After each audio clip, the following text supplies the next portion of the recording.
if you stop, if you slow down, and I'm talking not riding a bike, not driving a car, if you walk, you're moving slow enough to actually notice things. So I grew up in southeast Brooklyn, in Canarsie specifically, and I spent a lot of time when I was a kid around Jamaica Bay and Sheepshead Bay, and around all my neighbors worked in the fishing fleets there and everything. So I grew up with a certain interest in the maritime scene. I went to art school, my School of Visual Arts. My intent in life was to be a comic book artist. I did that for many years, and I also worked in advertising as a photo retoucher. About 6 years ago, the sedentary lifestyle that being a comic artist and a photo retoucher engenders caused me to get sick.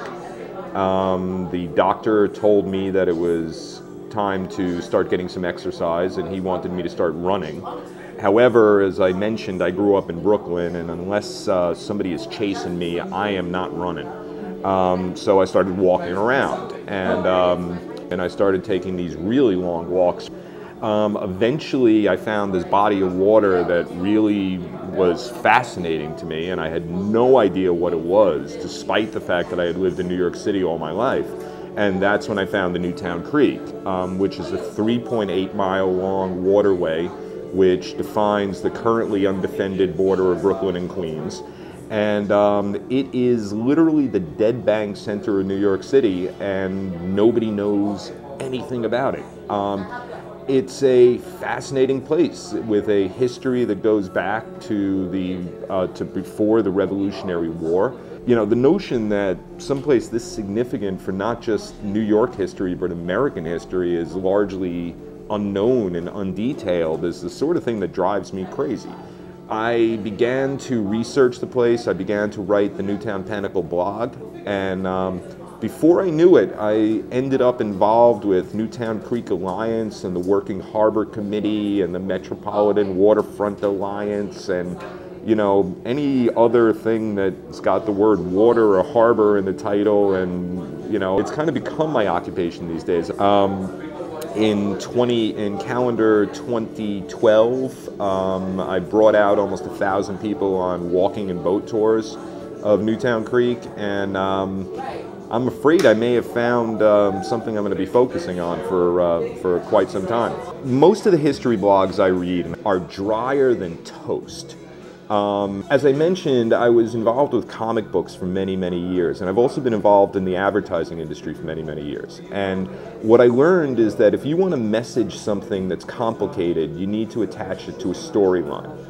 So I fashioned the history blog along the concept of a early 20s pulp story.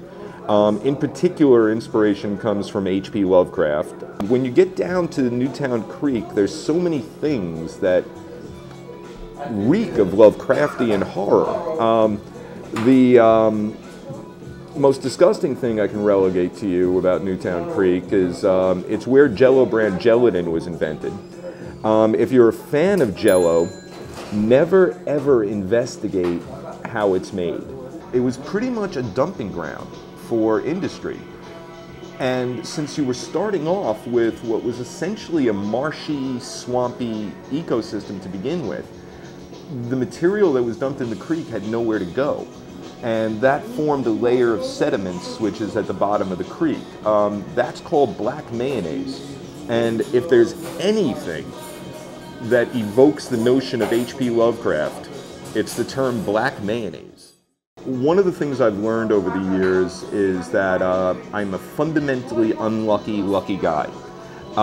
If I set out a goal for myself, I'm going to fail. If I just let the world bring me things and I try to make the best of them as they come, that seems to be the path I walk. And as you read the blog, you'll discover that I walk everywhere. And this is kind of how I describe my goal is to keep on walking the earth, and to see what I can find and what riches the earth wants to show me today.